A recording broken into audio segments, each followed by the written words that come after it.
Yo, what's going on, y'all? What's good, YouTube?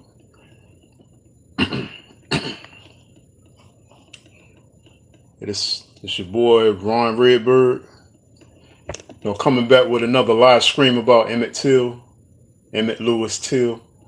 Yeah, this is part of the documentary, a special feature of the documentary entitled "The Impact of the Emmett Lewis Till Case in American History and Today." So this is just going to cover, the impact that everything that happened with Emmett Till, how it affects our people today, so-called African Americans, so-called black people in America.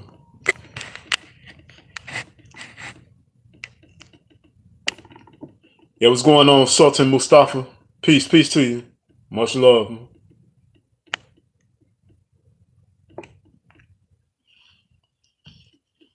What's going on, V? Halito.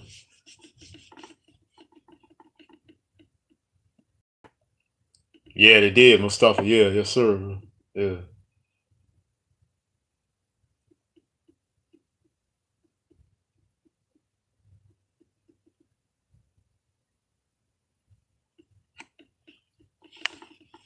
Yeah, Halito, Miss Mohawk Aboriginal. What's up, sis? Yo, what's good, Ghost? What's good? Halito.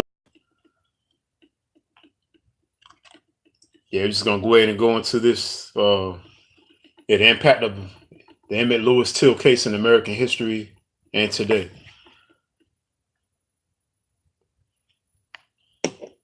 My name is Andrew Grant Thomas. I'm a research associate with the Harvard Civil Rights Project. I will be your moderator for a discussion on the events related in the film The Untold Story of Emmett Till.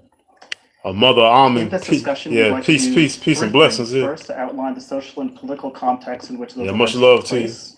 Second, to describe the contemporary impact. Yeah, I love your channel, Mother Almond. I love your channel. And third, to suggest ways in which the issues raised by the case are still very much relevant to racial realities today. I'm pleased to be joined for this discussion by Jenny Lopez, attorney at Multicultural Education Training and Advocacy, Inc., in Somerville, Massachusetts. Jenny, could you tell us a little bit about the work that you do? I'm a civil rights attorney. Basically, my work involves educational civil rights. I represent language minority students K through 12, and basically pure access, everything from literally allowing the students to walk through the door and enroll to the kind of program they get that's specific to their needs, particularly students who don't know English or are learning English. You're very welcome, Mother Almond. Hispanics and Latinos in a broader sense in terms of the educational quality and equal education. Yeah, definitely keep it coming with the information because you're just helping me a lot, Thank you. And to Jenny's left, I'm also joined by Gary Orfield. He is professor at the Harvard's Graduate School of Education and director of the Harvard Civil Rights Project. Welcome, Gary Orfield. Can you tell us a bit big up to the Most High, higher. The Civil Rights Project is a think tank that's devoted to studying issues of racial inequality, discrimination, and racial change in the United States. And we've existed for 9 years, and we've now commissioned several hundred studies of issues of inequality and civil rights, and been very actively involved in many civil rights issues around the country, including the Supreme Court's fight over affirmative action. Thank you. We're delighted to have both of you here. We are also joined by Charles Ogletree, the Jesse Clemenco Professor of Law at the Harvard Law School and Executive Director of the Charles Hamilton Houston Institute for Race and Justice. We're pleased to have you here, Charles Ogletree. Glad to be here. Could you tell us a little something about the Institute? Yes, it's a new effort that I started in 2004 to try to look at complicated issues of race and justice. I do it in the memory of perhaps the greatest lawyer of the 20th century, Charles Hamilton Houston, a Washington, D.C. native African-American who went to Amherst College, a valedictorian, went to Harvard Law School, tops in his class, first African-American law review. And he actually constructed the arguments to get rid of Jim Crow segregation. I'd like to ask each of you to give us some details, some insight into what exactly that meant, Jim Crow in the South in 1955. Well, yeah, it's really amazing because it certainly predated 1955. Jim Crow was a response to the end Well, of peace, slavery. information, man. That is, that What's once going on, bro? whites could no longer constitutionally Yeah, control Alito, blacks Alicia, with no power, original no authority, American. no rights. The next thing What's was up, to sis? control them through different legal systems. All the rights of citizenship were denied under Jim Crow segregation. And as much as it was exemplified and magnified in the South, it was a national word. That's what's phenomenon, up. I'm sure we'll talk about later. And that is the idea that even though the law said blacks were equal to whites, the reality is that Southern comfort required a whole That's respect. construction of a Yeah, system respect, Ghost. of That's separate respect, people. man. Whites could do all these things, blacks could not. And it was a system that was legally ended in the 1950s, but continued. Yeah, I enjoyed the live stream earlier too, bro. Can you give us a sense of what it meant for interpersonal relationships between blacks and whites? You know, if you were to look at the Deep South, particularly Mississippi is a good example of the 5 Deep South states, there's a system of absolute racial subordination. Not only were there no rights, but there was no economic autonomy either. Most people were sharecroppers who never got out of debt, who lived in peonage in rural areas and weren't educated. And there was an effort to keep them from not being educated, since there was a desire to keep them totally economically subordinated as well as politically subordinated. There were, of course, lots of different relationships, but the relationships were in a situation where adult African Americans were treated as if they were children. In the film, one of the sheriffs, a white sheriff, says that until we have our own black Mississippians going up north, meeting with NAACP, coming back, causing trouble, we don't have any problem until that happens. What's he talking about there? How does the work of the NAACP and the foment in the North in particular, what does that have to do with the story?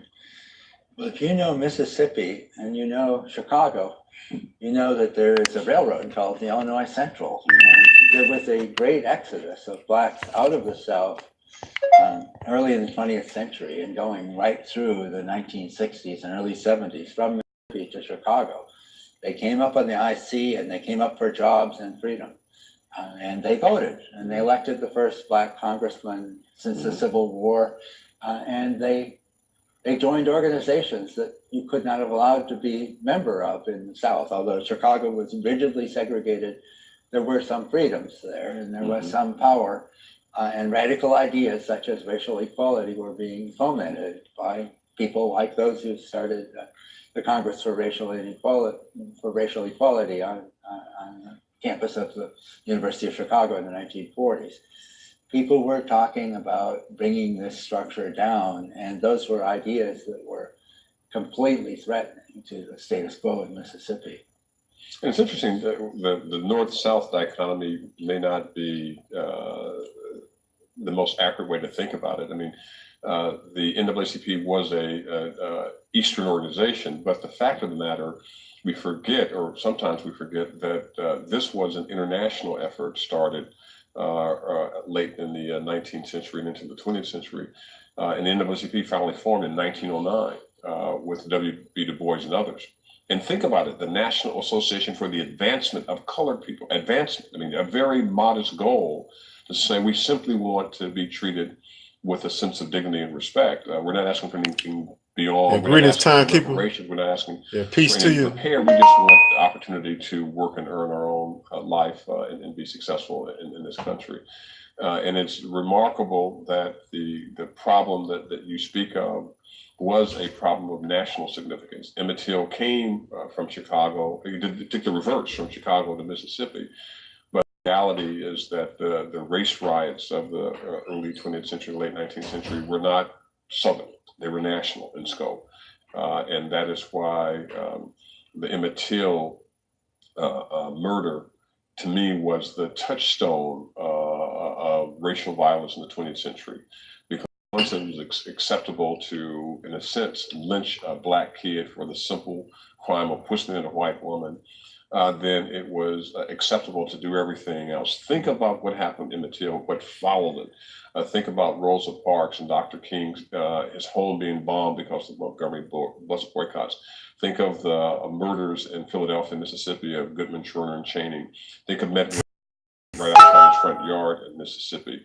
Think of the integration of the University of Mississippi. All these things happened after 1955, after Brown in 1954. We thought we won an important case. We did in 1954. But the idea of racial progress took a huge step backwards in terms of the violence and the resistance and the threats. And this is the most disturbing thing for me in thinking about the aftermath of Emmett Till. Dr. King went to jail numerous times for fighting for equality and justice. That's what he went to jail for. But you never saw people like Mr. Maddox or George Wallace or Orville Faubus or any of the sheriffs go to jail for violating the law, and King went to jail for trying to enforce the law. That's the irony of the Emmett Till. The Emmett Till is a case where, you know, a brutal murder and the system of social relations wouldn't allow a real prosecution of a crime that was unquestionably brutal and people were unquestionably involved. And that's the context. Emmett Till for me is sort of the touchstone of whites finally saying, okay, we have tolerated enough, and now we're going to fight back. And they fought back with resistance, with closing schools, with bombing. Yeah, Sultan Mustafa said Haile Selassie beat the Italians. Ethiopia Ethiopia has never been colonized. We see a little demonstration here. We see some. Yeah, I didn't even know that, man. To the fire hoses, but the enormity and the immense nature of the racial violence of the 1950s and 60s is unfortunately only a footnote. Yeah, OCO and Bliss Origin One. We can bring it back so people can realize that this country, from Washington all the way down to the capitals of the southern states, played an incredible role. Yeah, peace, Tomahawk. What's going on? Examples of racial intolerance. Yeah, Halito, Empress Holbert. Take us into the racial mood of the country at the time, and specifically into, so the basics of the Emmett Till case are well known. He's 14 years old. He comes from Chicago, Illinois, goes to Money, Mississippi with his family, to visit his family, has an exchange with a young shopkeeper, in effect. There's some controversy about exactly what happened. Perhaps he whistled at her. At the trial, she says that he did more than that. At any rate, something that by today's standards we would certainly consider a fairly modest exchange. As a result of that, he's killed. There's a trial. What's at stake and for whom in the process and the outcome of that trial? Well, there's a lot at stake. I mean, one is, to what extent are we in a democracy? To what extent do we believe that no one's above the law? To what extent do we think that juries will look at evidence and objectively and fairly decide questions of guilt or innocence, if that is the case? And it was not Mississippi on trial, really it was the country on trial, because it was a case that reverberated in African-American communities. It reminded people of the great Joe Louis bouts. Every time Joe Louis fought, it was like the race was fighting, and that he had to defend the race in that boxing ring because we had to show that we could stand up and handle it. And heard conversations. Everybody was looking for, you know, the spirit of keeping Joe Louis standing in that ring when he was fighting. In the same context, with Emmett Till, people didn't know who Emmett Till was. They just knew a kid murdered for this, and they were waiting to see. African Americans were in doubt, right? Because they had witnessed, right up to 1955, hundreds of lynchings through the country. Extrajudicial conduct where whites would go to church, worship God on Sunday, and come out and have a picnic. The lynching was a social event. It wasn't anger. It was a celebration. You know, you'd come out, you'd have how crazy is that, yo? You'd send postcards. It was part of the culture of an America. Yeah, Alito Lotus Television. What's going on, think bro? of something like the Holocaust. You can't imagine this would really happen. And so what we saw in 1955 was America on trial and all of our democratic institutions failing us. A prosecution, a jury system, a law enforcement system, a judicial system, every aspect of it failed us And it failed us for a very long time because we accepted the fate of Emmett Till in Yeah, OCO, 1955 and beyond. a And new it took breed. 50 years for us to realize that what happened in 1955 and beyond was wrong before we finally tried to address it. And that's the enormity of the problem. You know, one of the things that you see in all of these kinds of trials and this long process of anti-lynching, there were efforts to get Congress to take this out of the power of the state governments because it was obvious the state governments weren't going to do anything. There were no black judges, there were almost no black lawyers. Blacks weren't allowed to be on juries. They weren't voting. You know, the whole system was a white system that would give black people only the rights that whites were willing to give them in a system of total apartheid. Starting in the 1920s, there were legislation introduced, originally during the Harding administration, to make it illegal to lynch people. That was not enacted into federal law until 1968. Right. You know, we didn't have any federal intervention on those issues. It was obvious you couldn't get justice within this white apartheid judicial system. And that was one of the reasons I think that the NAACP and others decided you had to take on the whole system of racial separation. Why is it that the Emmett Till case is called a spark for the civil rights movement? There are a number of reasons for that I think. Yeah, appreciate that, Mother First Alma. is that it Yes, came sir. at a very unusual time. That is, by the 1950s, at least the rate of lynchings had decelerated. I mean, there was a sense that there was more of a legal system and this was not going to be tolerated, number one. Number two, we were still celebrating Brown as a Board of Education. The Brown decision originally was decided on May 17th, 1954, but the remedy was not decided until May 31st, 1955. So the court was telling the world we're ending separate but equal. It was clear. The NAACP was at its strongest point. We're going to attack segregation in transportation and in housing. And I mean, the whole idea was that the opportunities were there. So it was a shocking rebuttal to what we thought was the eve or the dawn of racial progress with the Brown decision.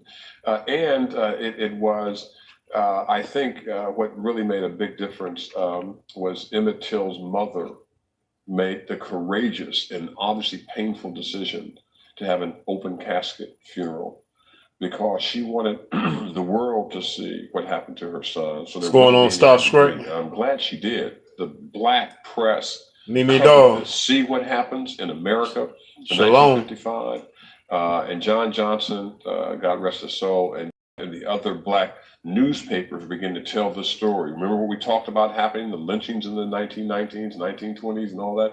It's back. And so it was a shocking reminder, a court that said that you had basic rights, but we had a people, whether in Arkansas or Mississippi or Alabama and North Carolina, that said, no, you're just like you were before 1955. Chicago was a great of Right. this. Jet and Ebony come Yep. from Chicago. Absolutely. The Chicago Defender was the most important black paper in the country. And there was a huge black community that came from Mississippi there, and they were not totally powerless. Isn't one possible rebuttal that, in fact, the kinds of interpersonal and intergroup tensions you're talking about result precisely because people live together when perhaps they should have their own separate communities if they choose to do that? What is the necessary cost of segregation today in the school context, neighborhood context, or any other context? Well, there is no evidence that the segregation system is the result of choice. It was the result of imposed separation. And in a place like Chicago, for example, it was imposed with hundreds of bombings, of violent resistance to blacks having residential choice. If you survey blacks and Latinos, and it's been done frequently, very few people want to live in totally segregated settings. They live there because of two things. One of them is economic difficulties that come out of the history of discrimination. OCO, The couple other hot is stuff. What's going on? resistance and lack of welcome and discrimination in the processes.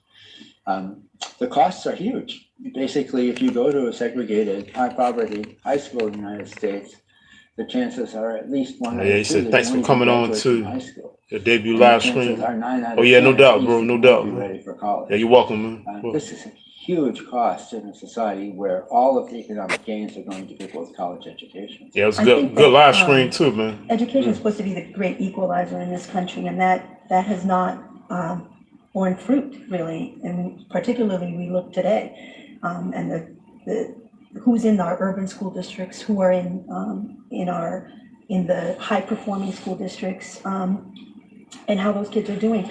One of the major battles or problems that we're facing is the achievement gap between not only Black and white, but also Latino, Black and white, and Asian in this country. And one of the things that we have to realize is that, in fact, these school districts, through whether it's intentional or practice and policy, continue to discriminate and continue to have second-class education for large numbers of our population. It's really an unacceptable thing, and it's something I think that politically we look at and people talk about it, but it gets kind of swept under the rug, under the auspice of accountability and how do we make things better, and really what are those policies and how do they affect our communities is going to be a huge political fight, I think. You raise a very important question. That segregation, it's toxic, it's debilitating, it's demeaning to those who are treated less than because of the color of their skin. And it truly is un-American to imagine that your ability to succeed no is doubt, based man. not on your character, but on Copper your hot color. stuff, no doubt. And that's what Dr. King so valiantly fought against, that sort of discrimination. You know, there's something for the people who are looking at this. I would like to say to people who live in the suburbs, Martin Luther King had a very important comment about segregation. He said it's a false sense of superiority on the part of those who segregate, and it creates a false sense of inferiority on the part of those who are segregated. People who live in the privileged parts of our society these days tend to think they've earned it, they have the right to it, they get the better schools because their culture is better, because their families are better in some way. BS. That's a false sense of superiority, because they get those because they had racial advantages and intergenerational racial advantages, and they have wealth advantages that relate to those things. And in our inner cities and our poor declining suburbs and some of our poor rural areas, we have people who are in schools that don't function, and they're being told by No Child Left Behind statistics and everything that they're inferior. And sometimes they even accept that. And that's a false sense of inferiority that results from the process of inequality and the way it pyramids in a segregated school, which almost always will have high poverty, less trained teachers, more limited curriculum, less connections with colleges, many other kinds of problems. And I think we need to think about our own communities. If we live in an affluent suburb and a wonderful high school, for example, do we have a false sense of superiority? Do we have to think about what we need to do to change this and to create really equal opportunity? Sultan Mustafa, he said we need human rights. 2005, 2000, civil rights are classified as privileges. In terms of you're right too. Forward, Charles Ogletree, anything to add? I think the only thing I'd say is that it's a propitious moment in our history to examine where we are and where we're going. We have the right amount of resources, we have the right amount of political power in a global way, and we just have to have the moral courage to say that we are going to be the United States of America, that we believe in equal justice under the law, and that we're going to be one nation, indivisible, so that we protect all of our citizens. So I am ultimately an optimist that despite the tragedy of Emmett Till and the aftermath in the last 50 years, I believe in the bountiful power of people to rise above their circumstances and to make for a better lifetime. So I hope we can reflect on Emmett Till as a dark day in America's history, but one that we finally saw the light and turned around, and that the next generation of children will have a better education, next generation of families will have housing, the next generation of citizens would have good health care, and that we'd have a workforce with meaningful wages, and that we could be, in a sense, not an ideal society, but in a sense, a very successful society where we treat people with dignity and respect without regard to race or gender or national origin. And that to me is the goal of looking back, to be able to look back and see the mistakes we made and look forward and find creative ways to avoid them going forward. Well said. Jenny Lopez, the last word is yours. An optimist? Not as optimistic. I want to be an optimist. I'm not as optimistic. I think that the good thing is that we can learn from that and move forward. I think the problem is that Mustafa says Spain does not charge its citizens for gas, water, civil rights and laws electricity. and rights and policies, particularly the rights that were afforded Man, in I the didn't even know that, 1960s, part of the Civil Rights Act. And I think that it could be that way here. That is eroding, and I think we need to use this as an opportunity to wake up and say the struggle continues. Certainly, the brutality of it, the Emmett Till and the other lynchings, Sultan Mustafa says we are sharecropping, but it's not. Yeah. It's not that far back. I mean, it's still our lifetime. There are people alive, Emmett's cousins and others who walk among us today and carry that burden. And so I hope that we can learn from this. I really do fear that there is a kind of a turning of the tide and going backwards or rolling back in terms of certainly civil rights litigation and civil rights afforded everyone in this country. Gary Orfield, you get the last word. I think people need to think about Emmett Till. He was lynched and his murderers were not prosecuted, even though there were rights on the books, even though the Constitution had been amended after the Civil War. We can never assume that these rights will be given to us. They have to be fought for in every generation. And young people are looking at this and thinking about how a multiracial society is going to work out that's going to become majority non-white in the middle of this century. Yeah, Timekeeper says when Gaddafi ran Libya, his people didn't pay for car gas or electricity. To try to make sure that we don't lose what we gained. Yeah, that's what's up. And to move forward on these issues, because rights don't enforce themselves, and if they're not vigilantly defended, they can be lost, as they were lost after the Civil War, and had to be won by Charles Hamilton Houston, NAACP, and others. And they are threatened now, and they are always threatened in some ways. So people need to realize this is something they need to think about all their lives, and people need to provide leadership about it. Charles Ogletree, Gary Orfield, Jenny Lopez, thank you very much. Thank you. This is Charles Ogletree, Gary Garfield, Jenny Lopez.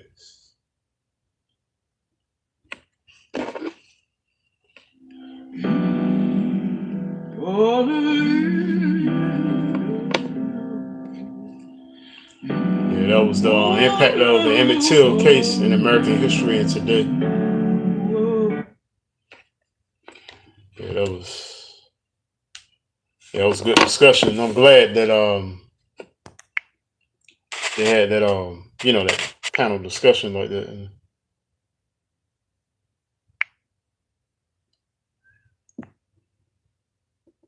was it Sultan Mustafa? You say exactly Libyans had free schooling every time a mother had a child. She received a stipend once a month. It is no homelessness in Arab countries.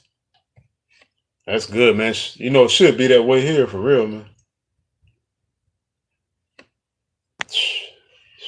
All that, all the money here, man. Come on, man. You know what I'm saying? Huh?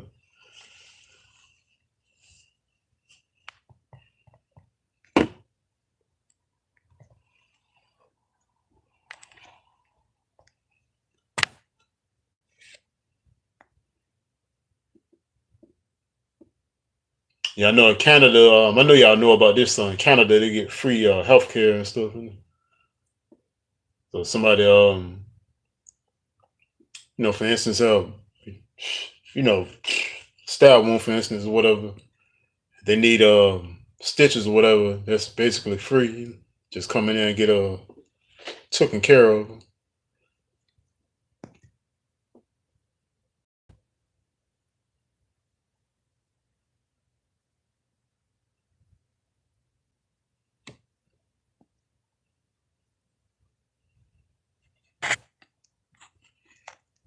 Yeah, I'm glad they was able to have that discussion like that too, to talk about that, and hopefully stuff like that what I'm saying, have ripple effect in the time to come, because that he not that everything's gonna be solved just by talking about it, but it's good to, what I'm saying, just discuss things and just be open and honest about what's going on for real, just like the lady, Miss Lopez up there, how she was expressing exactly how she felt about the effect of what happened to Emmett Till, and how it's affecting things today of what we're going through. As a lot of people that's going through things are the you know uh, copper colored people, us, and then the quote unquote Puerto Rican people, and you know, um, some Mexicans, but mostly like Puerto Rican people and so-called African Americans. So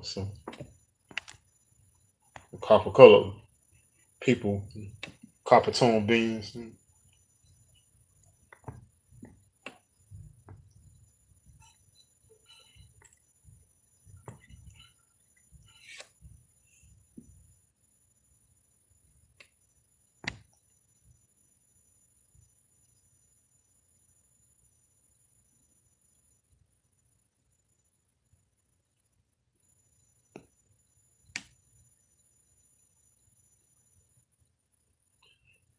They might. I don't know. I'm just thinking. They probably maybe one day they'll probably do a movie on Emmett Till. Maybe. But it's good they made this documentary and had discussions about it and everything.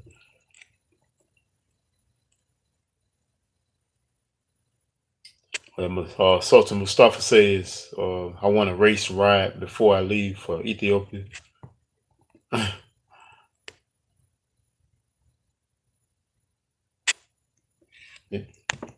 Are you we trying to move to Ethiopia? Ethiopia one day, bro?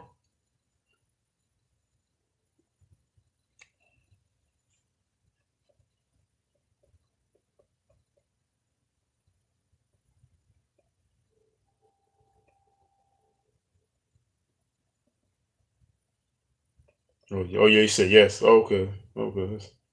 Oh man, that's something.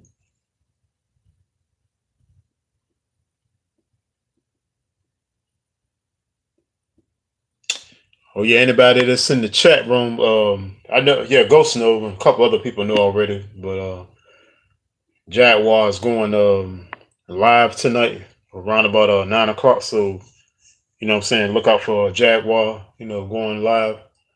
We're gonna be touching on Atlantis in America. Well, Atlantis is America again. We're touching on that again, and also it's gonna be Aboriginal power on the panel with them discussing about Atlantis, aka America.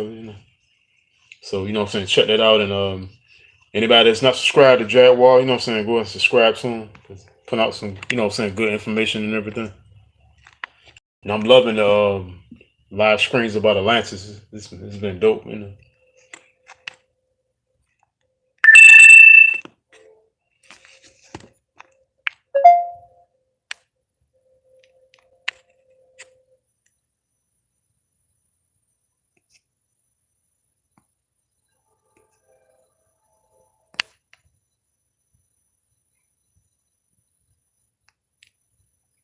Yeah, Alicia said, peace fam, I've read about that in the Arab countries like in Dubai.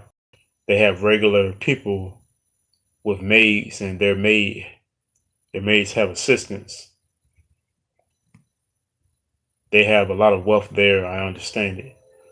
Yeah, that's what's up.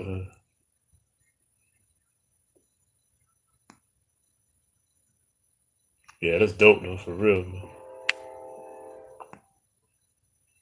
Oh, you say, oh, my bad, my bad. You said I meant, I don't understand it. Oh, yeah, yeah. At least I feel you, sis, on that. Yeah,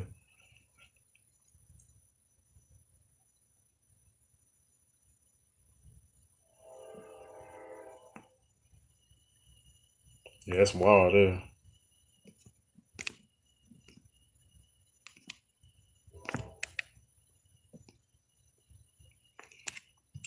yeah. I appreciate y'all checking this.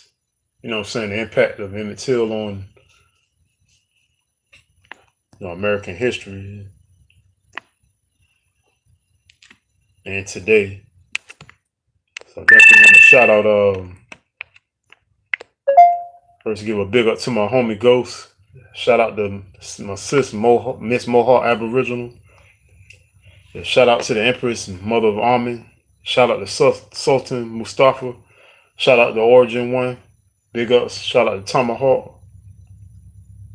Brother Tomahawk. Peace. Shout out to the original Copper Empress Holbert, Halito. Shout out to V Ghost Feathers. Big ups. Shout out to Timekeeper. Big ups.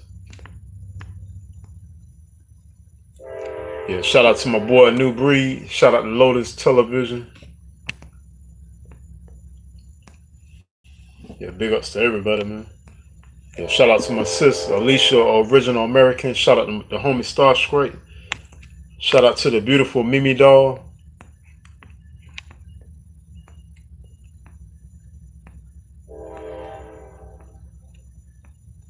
Shout out to my boy Copper Hot Step. Yeah, big ups.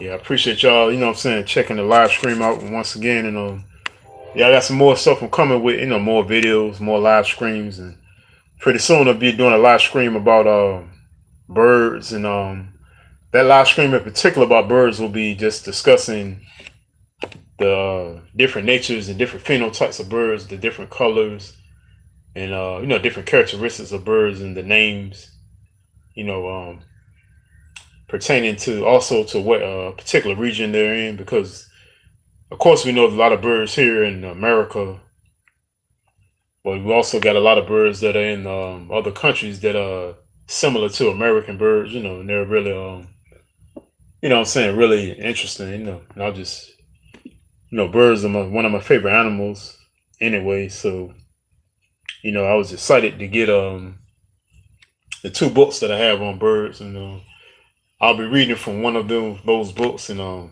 I'm saying, do a live stream about that, and just gonna learn about birds who are also regarded as messengers. So what I'm saying, I'm gonna just go in on that, and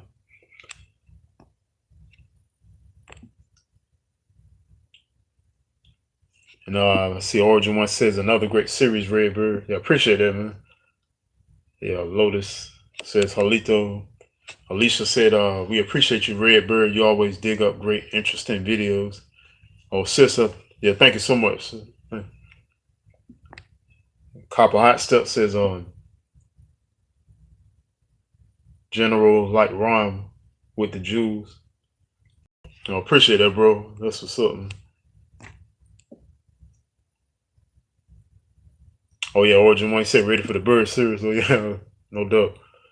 Copper Hot Step says, birds are dope. I went to a bird park in Malta. They had so many species. Oh, wow, that's what's up, man. Yeah, I would have loved that. Saw that. It's always fascinating seeing them up close and personal too, especially the hawks, The hawks are so big, Yeah, I've seen some hawks that are bigger than cats, house cats, And I've seen some big house cats before, so that's what's up, man.